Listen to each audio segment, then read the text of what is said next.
Os olhos de ver. Isso. O que isso significa para você? É desenvolver um repertório para você conseguir interpretar o mundo. A arte como ferramenta para entender o mundo, para você se entender dentro dele.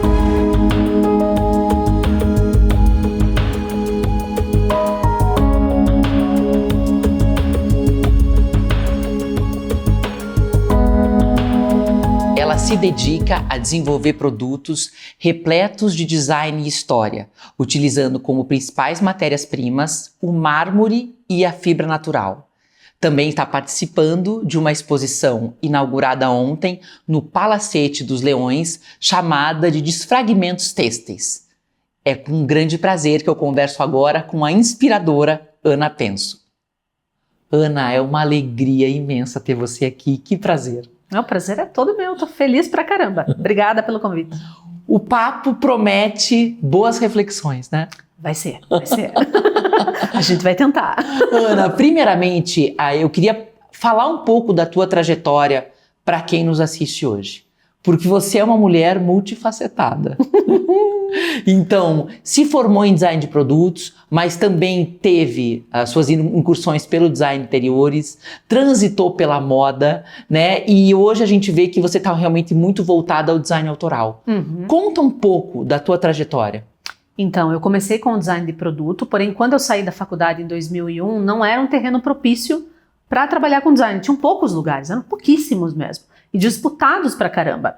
E eu não entrei assim na faculdade sendo um super talento do design. Não fui. Eu fui a régua, né? Eu sempre digo, tem a régua pra baixo, a régua pra cima. Eu tava da régua pra baixo ali. Eu entrei muito nova. Eu escolhi a Deus dará. Por sorte deu certo.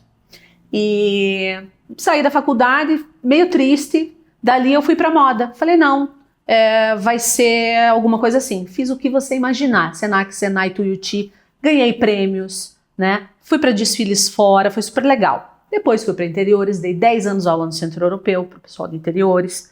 Mas aí aconteceu uma situação que me trouxe de volta para o produto. Mas não o produto indústria, né? O design autoral é o produto que tem assinatura. Uhum. Então qual que é a diferença para o design que você compra nas lojas, que é de uma indústria, que também pode ser assinado, lógico, né? E o designer autoral? O design autoral ele é feito em pequena escala. Sim. Então você faz poucos produtos, você não vende como uma loja grande, né? Então tem peças que eu já vendi centenas, tem outras que eu vendi unidades.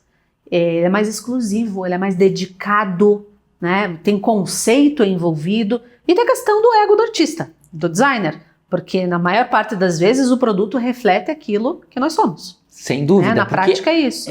Nessa produção você não pulveriza. Exato. Na verdade, o mercado, ele te empurra para isso, né? Então, hoje tem grandes plataformas de marketplace no Brasil. Na verdade, tem uma, né? Que eu deixei de trabalhar também no final do ano passado, por questões comerciais mesmo. Porque o que acontece? Dentro do ramo do design autoral, as pessoas não falam sobre a prática. Então, quanto custa? Como fazer preço? Como que você vai calcular isso? Os impostos, a embalagem? Hoje no Brasil, 70% das vendas que não são efetuadas foi por conta do frete. O frete é muito caro. Então hoje, para eu transportar uma poltrona ninho, que é uma poltrona com uma embalagem de R$1,50 por R$1,20 por até Maceió, por exemplo, é R$1.500. E aí? Não é todo mundo que está disposto. Você olha ali, a poltrona custa R$8. É R$1.500 de frete? A maioria fala, não quero. Sim, né? A gente fala da quase 20% do produto. É muito, e além disso, quando você está dentro de outros lugares, por exemplo, ou marketplaces, ou lojas, tem a questão de, ou você tem um markup da loja em cima do teu produto, né? Ok, não tô questionando isso, mas isso vai agregando. Né? O teu produto vai ficando também mais caro. Uhum. Os marketplaces têm comissões, e são comissões que acabam desestruturando o pequeno. Né? Então tem muita coisa em volta disso. É um ecossistema enorme do autoral, né? Agora, a gente não tem muita resistência dessas marcas, né? Muitas marcas acabam não passando quando a onda quebra, porque não aguenta o tranco, é muito difícil. Sim. Não é bem assim, né? Vou começar um negócio, né? Ou você tem um backstage financeiro muito bom, ou você é muito corajoso. É isso. No teu caso... Corajosa. Extremamente ousada. Louca. Mas deu muito certo, né? Deu, não Ana, foi. hoje como que você faz o processo de comercialização dos teus produtos? dezembro do ano passado, eu excluí as lojas e eu estava vendendo em grandes lojas no Brasil. Grandes lojas, optei por não estar. Por quê? Porque eu quero trabalhar com mais exclusivo ainda. Então, o que aconteceu? Eu tinha coleções que eram pulverizadas nas lojas. Só que daí o que acontece? Tem a briga de preço, né? Uma loja aqui comercializa um preço, outra loja lá outro preço, eu parei. Então, comecei aos pouquinhos a fazer coleções exclusivas para as lojas, mas eu acabei optando por me recolher um pouco. Literalmente eu me recolhi. Né? Eu me recolhi também para me entender, porque eu estou num momento novo. Né? Então, aconteceram, os 2 últimos anos foram imensos. Foi muita coisa legal. Né? Foram exposições grandes, foram instalações grandes. Então, eu comecei a me entender diferente. Então, a designer... Uma nova forma de enxergar o teu trabalho. Isso, a designer virou artista. Né? Então, eu não descolo da forma e função que eu aprendi, mas eu tô mais no subjetivo do que no objetivo do produto. Então, eu tô nesse processo ainda, né? Desenhando novos futuros. Na verdade, é isso. Veja, ainda na questão de design de produtos, hoje você é muito conhecida, né, Ana, pelos produtos em mármore, em fibras naturais. Isso. Mas quais são os materiais que você pode usar, ou que você gosta de usar nas suas criações? Gosto muito de usar a madeira e o metal. Né? São 2 materiais que eu uso muito porque eles são fáceis, são acessíveis. E eu hoje em dia eu não boto mais a mão na maioria das peças, só realmente aquelas que são muito escultóricas. Por exemplo, a exposição que teve no Museu Oscar Niemeyer, né? Que ela era uma exposição que tinham vários artistas, um coletivo que era feita por conceito da luz. Então tudo tinha que ter luz envolvida, né? Então a minha peça, eram 3 peças grandes, completamente inflorescentes do Vime natural. Aí eu tive que colocar a mão, né? Tive que fazer toda a parte delicada da peça, mas soldar, moldar, pintura epóxi, né? Não tem como mais. Uma madeira, corte, lixo, eu já não coloco a mão nessas etapas. Você se envolve mais na parte de finalização. Faro fino da peça, as delicadezas, aí sim. Mesmo porque na própria fibra natural eu tenho vários artesãos. Então tem o seu Darcy, que eu amo de paixão, que é um senhor de 78 anos, maravilhoso. As buchas eu faço com ele. Todas lá. Você sabe que ele resolve para você. No Vime, né? O Vime é só com ele. Às vezes, quando é alguma coisa muito... Ele não consegue mais peça grande mesmo, né? Então, esses tempos atrás eu fiz uma oca, que era um sofá para uma piscina, uma peça tailor-made especial. Ou então uma outra poltrona gigante, que fazia parte do mobiliário para uma casa nova, isso foi para o Nordeste também. Ele já não faz, são outros artesãos, né? Tenho também o pessoal em Serra Azul, que faz o milho. Então tá pulverizado a mão de obra para conseguir dar conta. Não, e isso porque é fantástico, você também apoia, né? Claro. Realmente o artesanato, as mãos artísticas dos artesãos locais. Isso, porque as pessoas não olham para isso. E conhecer processo, né? Conhecer como as coisas funcionam encanta também. Com toda né? certeza. Isso é muito legal. É a profundidade. Exato, é a essência. Exato. E assim, você quer crescer, você tem que abrir mão. Então eu tive que abrir mão de algumas coisas. Uma delas foi colocar a mão em todo o processo. Cada escolha é uma renúncia. Fatalmente.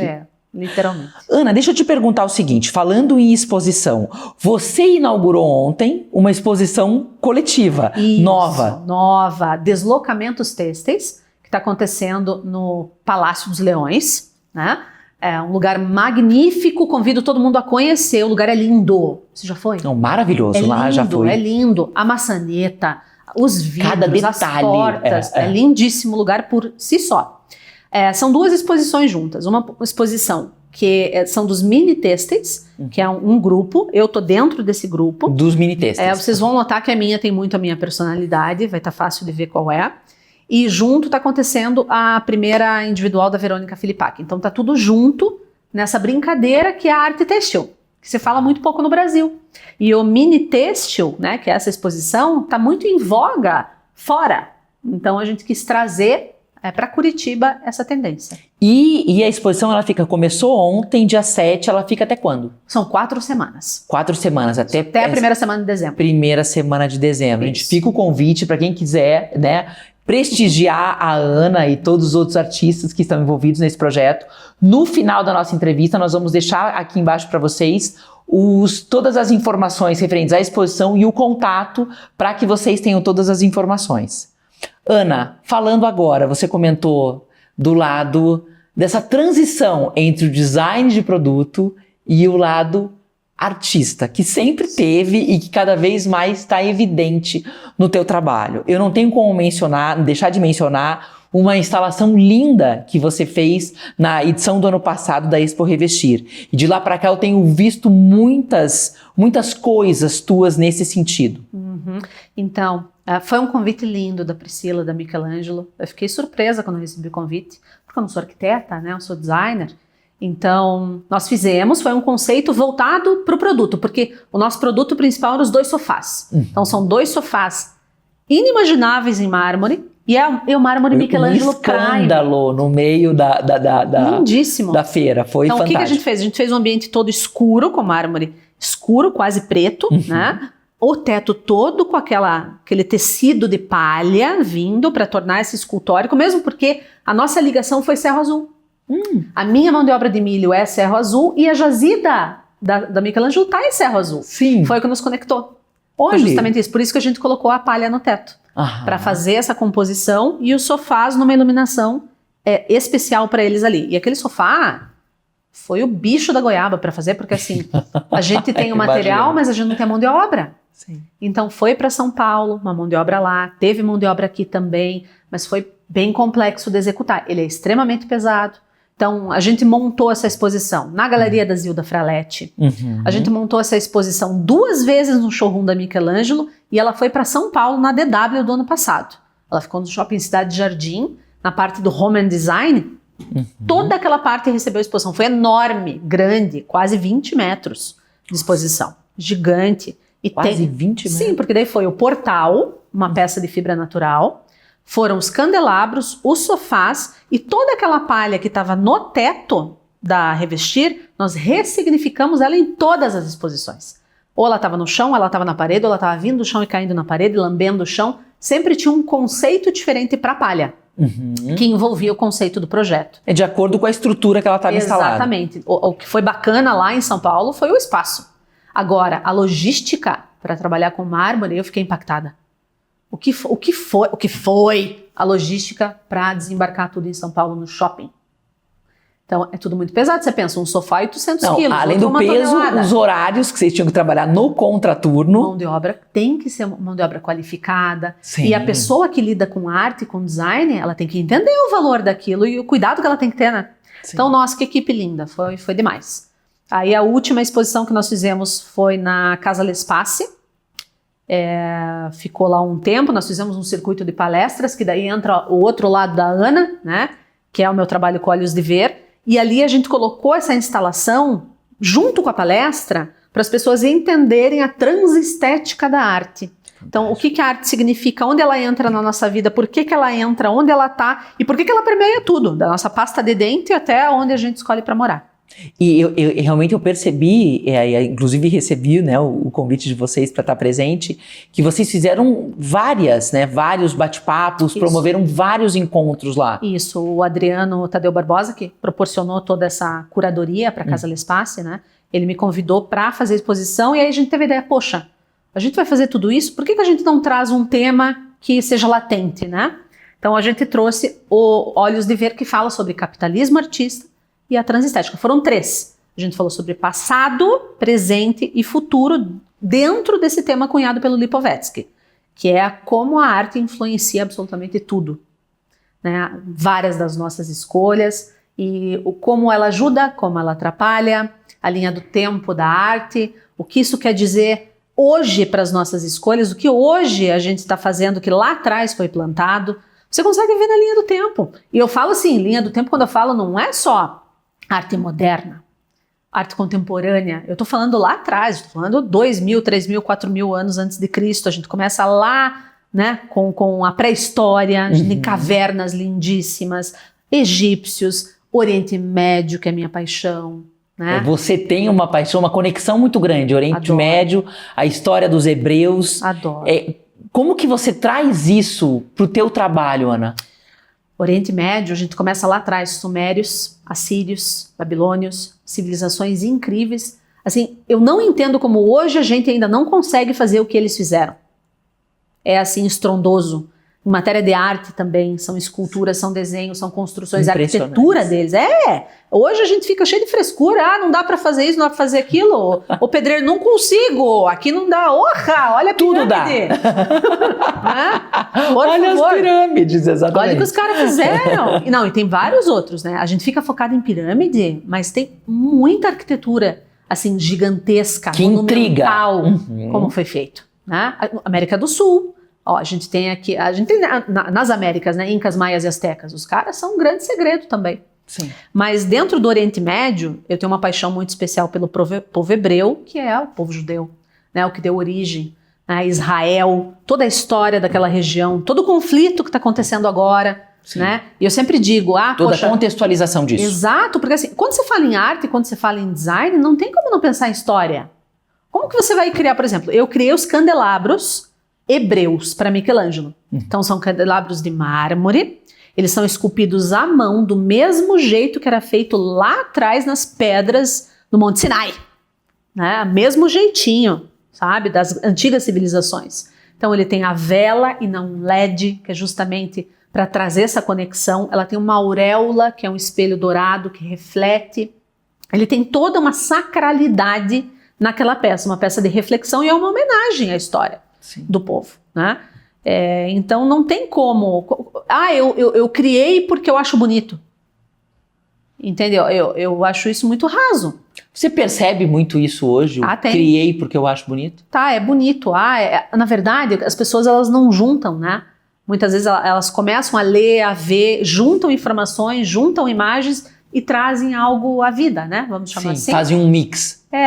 Eu gosto do conceito, eu gosto da história, eu gosto de trazer o porquê, né, o porquê da onde veio e algo que me representa também, claro, né? Não só como artista, porque o artista não descola da pessoa. A Ana não descola do que a Ana faz, não tem como, não existe. É indissociável. Não, é alter ego daí, não tem como. Né? E Ana, a gente entrando um pouco fatalmente, né, a arte, o design de produto, a arquitetura, eles andam muito juntos, né? E semana passada eu entrevistei o Ivan Wodzinski, maravilhoso também. E o Ivan trouxe muito isso, essa questão do tudo ter um porquê, né? Um projeto, ele não pode ser executado somente porque ele é bonito. Ele tem que ter algo que vá além do encantamento estético, né? Você tem que olhar e ter arte, tem que ter um resgate histórico, tem que ter um porquê das coisas se unirem para trazer aquele resultado final. Você acredita muito nisso também? Muito, chancela, assina embaixo, desenho e coloca o selo. Veja, a gente fica falando muito de futuro.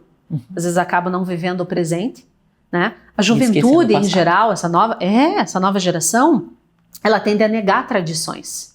Ela tende a negar o passado. Como se aquilo que já passou não interessasse, o que interessa é o futuro. Como que você vai desenvolver uma linguagem digital se você não tem a linguagem original, a linguagem orgânica, né? Analógica? Você tem que partir da raiz. Do nada surge, né? Sim. Então, para tudo, a gente precisa olhar para o passado para representar o presente e o futuro. Então, realmente acho que as coisas elas precisam ter um porquê. E elas só têm um porquê quando você tem referência. Então, como que você vai criar? Como você vai falar sobre alguma coisa? Repertório. Vai ler, né? Vai estudar. Hoje tudo é muito... As respostas estão todas, Twitter. Só que não Twitter no Instagram. Não, X. Agora no X, exatamente. Tudo no Instagram. Então, eu gosto assim, eu gosto assado. Aí faz isso, mas por quê? Porque é bonito. Porque eu gostei desse jeito. A gente percebe que não há mais, e isso é questão de perfil, mas não há mais uma explicação embasada para as coisas. O belo hoje justifica muita coisa. E é um olhar que a gente está tentando entender.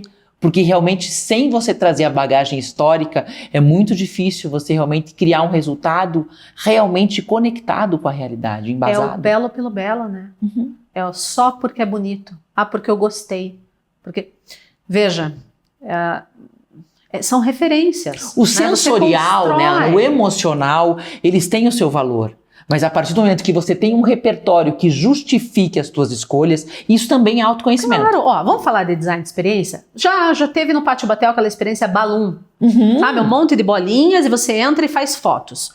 No final das contas, o que é aquilo? Aquilo é uma apropriação. Então você pega outros universos, traz para o universo da experiência para trazer um know-how para determinado lugar, empresa ou experiência. Então, esse é o capitalismo artista, né? Não é a arte pela arte, é a arte por algo que tem um capital envolvido. Volto a dizer, amo o capitalismo, mas não é sobre isso. É sobre você fazer apropriações, mas de verdade, você está aprendendo com aquilo? Por exemplo, experiências imersivas do Van Gogh. Então teve aquela história, o Estação agora tem um lugar, o Shopping Estação tem um lugar só para receber isso. Né? Só aquelas projeções enormes nas paredes. Eu fui na primeira em São Paulo, no Parque Ibirapuera. Egito, teve várias.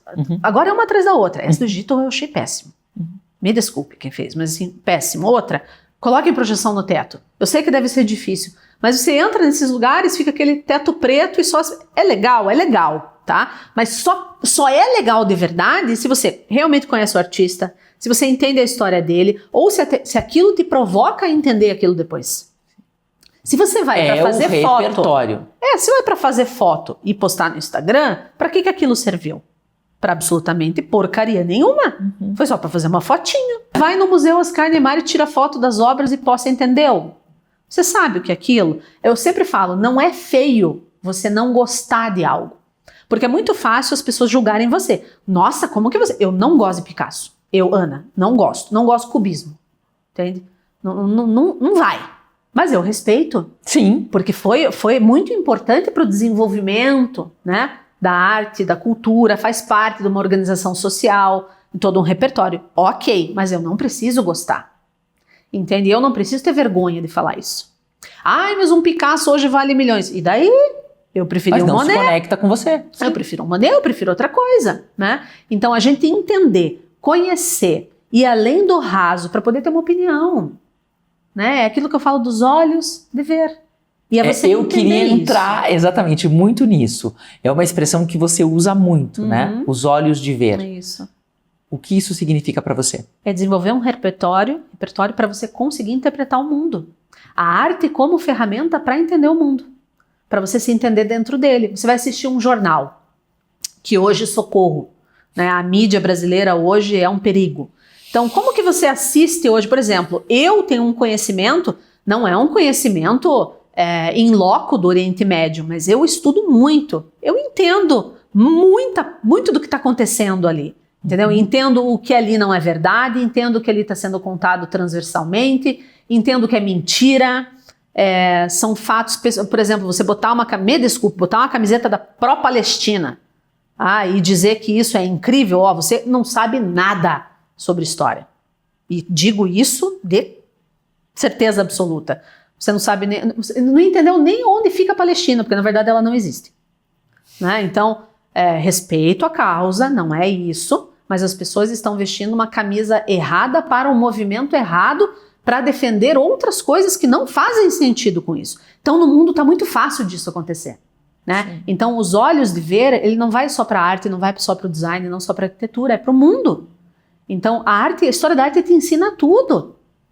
Porque quando você passa por ela, você entende esses movimentos. Exato. A sociedade, o que as pessoas querem, a história. Porque tudo é história. Tudo é um povo, uma pessoa, um lugar que queria algo. E o que ela fez para conseguir aquilo? Né? A gente tem pautas rasas aqui no Brasil também. Então, a gente eu queria entrar muito com você, Ana, nessa questão da alma, da cultura brasileira. Como hoje você vê, como você enxerga a arte brasileira? Então, a gente sempre fala, isso aqui é o DNA brasileiro. Essa arquitetura é exemplo do DNA, essa arte... Não, eu não acredito que a gente já tenha desenvolvido um DNA brasileiro. Dentro do design, a gente tem realmente os Irmãos Campana, o Instituto Campana, que tem um trabalho sólido. Temos, claro, muita gente legal, tá? Eu não tô querendo criticar tudo, não é isso. Eu não tô aqui no lugar da crítica. Tô aqui no lugar do desenvolvimento do senso crítico pra gente ter olhos de ver pra tudo. E não aplaudir tudo. E nem criticar sem saber nem tudo. O que tá aplaudindo. Exato, não é nem 8 nem 80. É você selecionar. Então, o que acontece?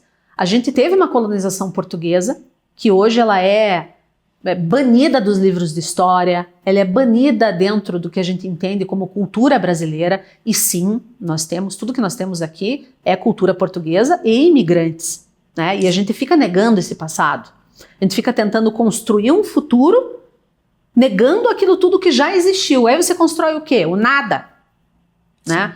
Porque é pautado no quê? Então, isso é importante. E a gente tem um recorte nos anos 60, com a entrada da arquitetura contemporânea, através da arquitetura moderna, Oscar Niemeyer, né? Le Corbusier, que foi o cara que trouxe, ele e o Niemeyer juntos fizeram esse barulho no Brasil, e hoje a gente enxerga isso como DNA brasileiro. Eu não vejo isso como DNA brasileiro, eu vejo isso como um movimento, mas não como característica de algo que é brasileiro, né? Sim. Eu acho que a gente ainda tem muito chão para a gente ter esse desenvolvimento, essa chancela, esse selo. E mais uma vez, eu dizendo isso, eu não estou dizendo que o que temos não é bom. Não é isso. É uma questão de rotular as coisas. Sim. Eu acho errado esse rótulo que a gente acaba dando e muitas vezes em relação a que é o nosso DNA. Pode ser algo bom, mas não é o DNA Exato. Brasileiro. Mesma coisa no design. A gente fala, qual que é o design brasileiro, qual é o DNA? Daí você pega uma coisa aqui, uma coisa lá, acaba num artesanato. E assim, existe diferença entre artesanato, design e arte. Uhum. Elas estão no mesmo universo, mas são portas diferentes que você entra, né? Então não dá para você pegar... São áreas correlatas, né? Sim, mas assim, são universos diferentes, né? O universo do artesanato, nem comercialmente ele se trata igual do design ou da arte. Então a gente fica aqui dentro, numa beirada do artesanato, que não chega onde o design chega muitas vezes, porque o design tem a forma, a função e um valor diferente, para a arte que chega em leilões onde obras são vendidas a milhões. Sim. Então são universos completamente diferentes. E a gente tende a misturar isso tudo num caldeirão e chamar uma coisa ou outra de DNA brasileiro. Então eu acho que a gente ainda é uma mistura muito grande que a gente não tem como dizer somos isso ou somos aquilo.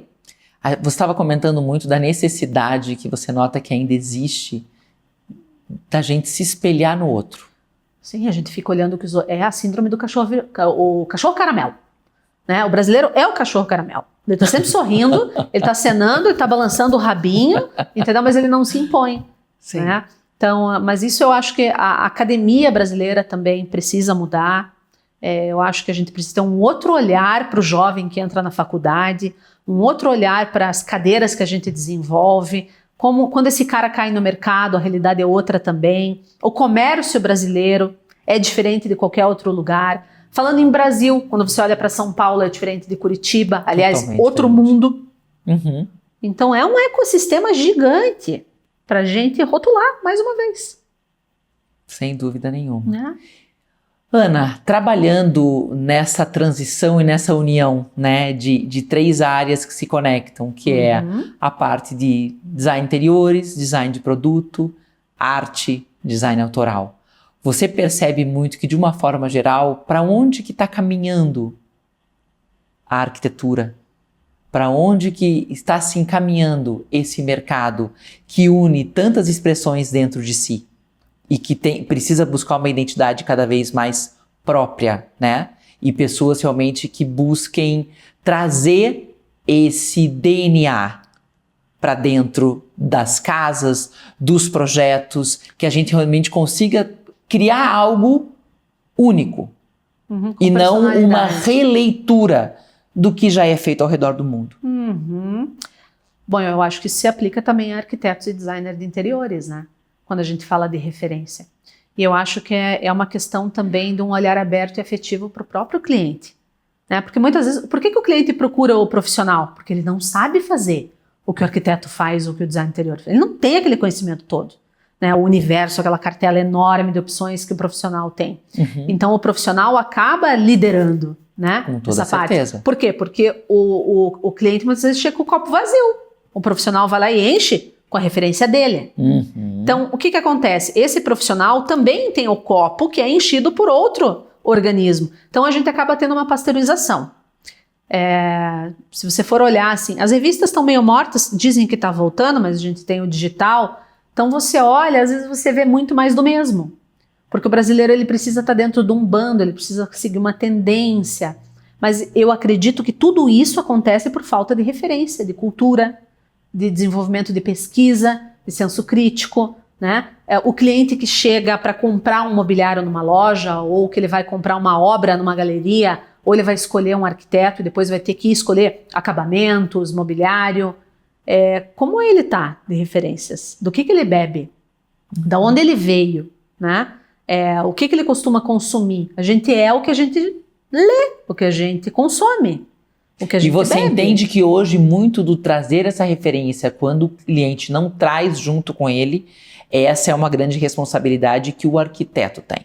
Tem, e ele acaba, na verdade a gente demoniza a situação, por quê? Porque o cliente ele vai aceitar aquilo porque ele não sabe realmente o que ele quer. Então ele aceitou, o arquiteto também fica numa situação complicada, porque daí o que ele vai fazer? Ele vai desenvolver um arquétipo pessoal para todos os clientes, todas as vezes? É complexo, é um outro trabalho, é difícil.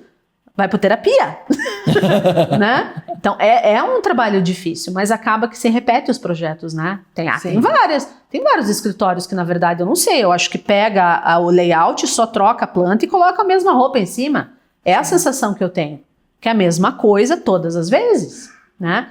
E quando você vai desenvolver produtos para um projeto, o que você entende como um projeto com alma? Onde eu entendo a pessoa e onde ela sabe o que quer. E onde ela me dá liberdade também. Porque quando você chega pra mim, que sou uma pessoa criativa, tá? Vem o artista, vem o ego dele junto. Vem o arquiteto, veja quem for. A gente não descola do ego. Sim. A gente tem que amaciar ele para não deixar ele Profissionais crescer. voltados à criação, ao lado criativo, sim. Acompanha sempre. Sim, a gente tem que lidar com isso aí, né? Sim. Pra ele não virar um monstro e a gente não ser um arrogante louco, né? Porque é o que acontece muitas vezes. Então o cliente chega, eu tenho feito muito projeto tailor-made, então são especiais. Deixei de atender a repetição para fazer só o especial. Então é o cliente que tem uma situação específica, que o sonho dele é fazer uma peça para aquele lugar, que ele quer ter uma obra que represente tal momento da vida dele. Aí ele tem esse sentimento, eu tenho a matéria-prima e a criatividade e a gente une isso, né? Mas isso olha, a gente falaria umas 2 horas só sobre os prós e os contras dessa frase que eu acabei de dizer, porque tem muito a ser falado sobre, né? É muita aresta que abre aí. Sim, sim. É um universo enorme, porque tem muito artista que não quer ter o trabalho de ficar sempre fazendo sempre fazendo algo diferente. Isso me cansa. Eu gosto de ter um padrão e repetir esse padrão, uma cor ali, uma forma aqui. Então tem de tudo. Sim. Né? Eu acho que o mundo é muito grande. Acaba sendo muito o perfil rótulo do profissional, né? E tem o profissional que ele só se inspira, que ele só se realiza no trabalho quando ele pode criar cada projeto, cada produto, cada criação dele do zero. Sim. E tem outros que já gostam de ter uma assinatura que mudam alguns detalhes, algumas nuances. Isso. Mas no geral é uma identidade própria.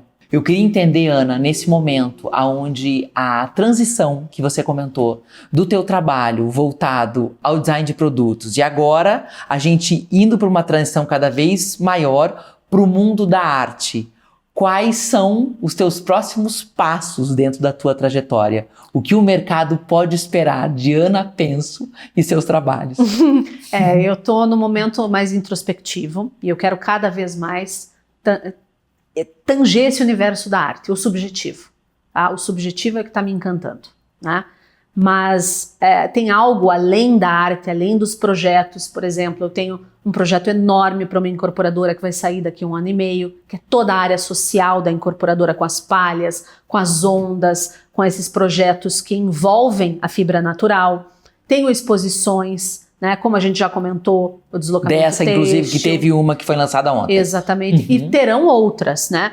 Eu tô fechando com uma loja em São Paulo para fazer uma coleção exclusiva de uma cestaria ancestral. Fantástico. Então, uma pegada total Oriente Médio, né? Eu tô bebendo muito daquela região novamente para trabalhar com a fibra, mas eu quero que tenha uma carinha daquela ancestralidade, porém com uma pegadinha mais contemporânea. Vou trabalhar esses 2 universos, que vai ser para o ano que vem. Então tem coisas rolando nesse sentido, mas eu tô trabalhando muito as aulas, as palestras, os treinamentos, os workshops para falar disso. Porque é importante a gente falar sobre essas coisas, né? A arte, o design, a peça, um trabalho, um projeto, ele é subjetivo. Então a pessoa dá a interpretação que ela quer para aquilo. Você não está se defendendo. Quando ela compra um produto teu, ela gostou do teu produto. Às vezes ela te conhece, às vezes ela não te conhece. Ela sabe a história do produto ou ela não sabe. O produto não fala. Por mais que ele veio com etiqueta. Né? Sim, sim. Então, o falar sobre isso, a gente atinge outras pessoas. E o que a gente está falando aqui de referência, a gente está falando de conteúdo, a gente está falando de saber de onde as coisas vêm. Então, como que a gente faz isso acontecer? Falando sobre. Né? Então eu sinto que e você meu papel tem é esse. muito essa missão, né, Ana, de trazer a informação. Você sempre você tem um envolvimento com o meio acadêmico, né? Você sempre está envolvida em workshops, em bate-papos que eu vejo que são promovidos e que você realmente fala com muita propriedade. É uma missão de realmente disseminar essa informação. Eu acredito que esse é o meu propósito. Na verdade, o que eu mais amo fazer na vida. É falar sobre, tentar trazer à luz esses assuntos, gerar desconforto, né? Eu não tô para passar a mão na cabeça e para falar que lindo que você acha, não. Será que o que você acha é isso mesmo? De onde você tirou essa ideia? Entendeu? Eu também não sei tudo, tô longe disso, né? Eu cheguei naquele ponto da vida que eu sei que nada sei. Sim. Mas o pouco que eu sei, eu consigo ter senso crítico para fazer essas diferenças, né? Então, nós como brasileiros, agora falando do povo brasileiro, a gente precisa desesperadamente disso. A gente precisa, e não só os adultos, porque aqui a gente está falando adulto para adulto e está falando com adultos lá. Né? Então são pessoas que podem ouvir o que a gente está falando e não mudar a vida delas, né? Mas uma criança, um adolescente, um jovem, a gente consegue. Né? Então eu acho que a gente tem que falar para ele ainda está numa fase que ele está muito mais propenso a absorver. Sim, as coisas ainda estão acontecendo, que nem ontem eu dei uma palestra na PUC e os alunos me perguntavam, tá Ana, mas como que eu consigo desenvolver esse senso crítico? Como que eu chego numa entrevista de emprego? Como que eu faço? Falei, olha, você vai errar muito, você vai dar com a porta na cara. Começa aceitando que o erro faz parte. Não tem, eu demorei muito para me achar, entende? Eu não fui sempre assim. Eu venho de uma história de escassez cultural familiar. Né, uma família muito simples, uma família excelente, cheia de valores. Mas que não, por exemplo, o que eu dou para meus filhos hoje, mas eu não tive nem na faculdade. Né, é uma questão de acesso. Exato. Então eu hoje me sinto com o poder e com a responsabilidade de mudar a vida deles.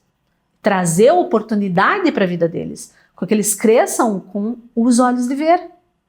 O que eu demorei muito tempo para ter, guria. Muito tempo.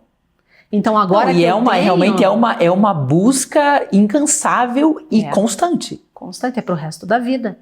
E assim, ela é boa e ela é ruim, porque quanto mais você sabe, quanto mais você aprende, mais indignado você fica com o que você enxerga, né? Então, voltando à história do Oriente Médio, que é um exemplo latente agora, quanto mais eu estudo, quanto mais eu descubro, mais eu me desespero, porque as pessoas não sabem e ficam falando bobageira por aí, né? E isso é para tudo. Então, a informação. Me conte uma coisa, Ana, falando de Oriente Médio, para a gente conseguir entender melhor essa questão da ancestralidade que você traz muito para os teus projetos. Qual é a tua conexão? Você tem alguma conexão? Minha família é toda descendente de italianos, da sola da bota, tem alguma coisa na Áustria, que vem meu olhinho azul. Mas eu tenho uma paixão pelo judaísmo. Eu acho aquilo incrível, é um povo resiliente, é um povo antiguíssimo. A gente está falando, é uma história bíblica, e além de bíblica, ela está na pedra, ela está na ciência. A gente está falando de um povo com 6.000 anos de história. Sim. Né? Que há anos, milhares de anos, luta por aquela terra. Sim. Luta por aquele ideal, que é a Terra Santa, né? A Terra Prometida. Né? Hoje a gente vive, você pega Jerusalém, Jerusalém é dividida entre várias religiões, né? Mas é um ambiente pacífico. Né? Israel conseguiu algo que é inimaginável. E é recente. Né? Como país, ser conhecido é recente. E essa questão até de você conseguir entender esse conflito, é uma coisa que a gente comenta muito, é muito complexo para você conseguir entender, porque são milhares de anos de história e de aonde tradicionalmente sempre houve muito conflito. Então, às vezes as pessoas elas tendem a ser superficiais porque ainda não tiveram acesso a informações suficientes, porque realmente é muita história, muito tempo de história envolvido. Agora, É muito resgate cultural que precisa ser pensar feito. comigo. Na nossa época, como que você fazia trabalho na escola? Na Barça. Na Barça. Na Edipe, não é? Tava Nos tudo lá. 16 volumes. Hoje, tá na palma da mão a porcaria da pesquisa. Então, por que raios que você não pesquisa direito? Não, com toda certeza. Porra! Mas as informações também vêm muito mais superficiais, Mas né, você Ana? filtra, você vai atrás, né? é. Essa minha história com os hebreus, na verdade, isso é a primeira vez que eu falo, é a primeira mão e eu não toco sobre esse assunto. Eu tive muitos anos afastada de religião, né? Eu tive uma situação lá atrás que me bloqueou, criou um cisma, um nojo. E me afastei de Deus mesmo. E há uns 2 anos atrás eu comecei esse processo. Só que eu sou uma pessoa muito cética. Então, para eu me convencer de muitas das coisas, eu precisei pesquisar na história o que provava algumas teorias. Aí eu acabei no Oriente Médio, eu acabei com o povo judeu, que explica muita coisa. Enfim, foi essa a história com o Oriente Médio, na verdade. Sabe? E que daí você que realmente foi buscar um resgate espiritual lá atrás. Exatamente, que me trouxe aos candelabros, e por isso que os candelabros surgiram. Então, do nada, nada surge, né? Mas, enfim, tudo é história.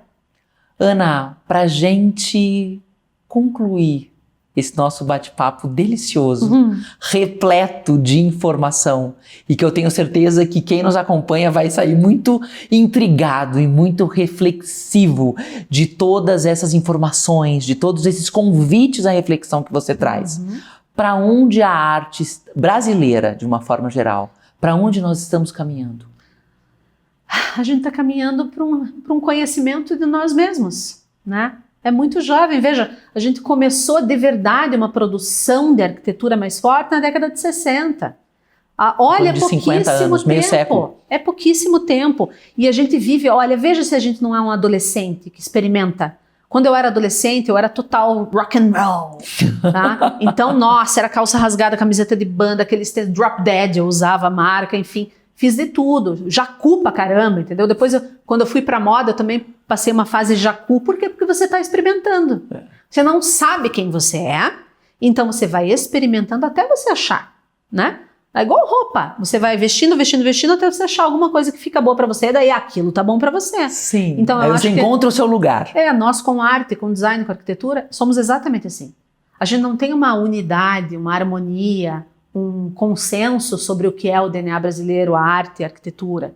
Então, eu acho que a gente ainda está na descoberta. Agora, o errado é a gente colocar rótulos dizendo que é isso ou aquilo em coisas que foram feitas na década de 60, 70.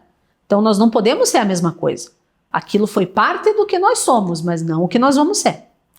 Nos enchermos de propriedade, né? Para falar como verdades absolutas de coisas que ainda estão em desenvolvimento. Exatamente. Processos que ainda não foram concluídos. Não, a gente é muito jovem. Daí a gente fica vestindo umas carapuças da cultura nacional, que tem seu valor, é lógico, mas daí parece que só existe aquilo, né? Nem vou entrar em detalhes, porque é uma polêmica enorme, né?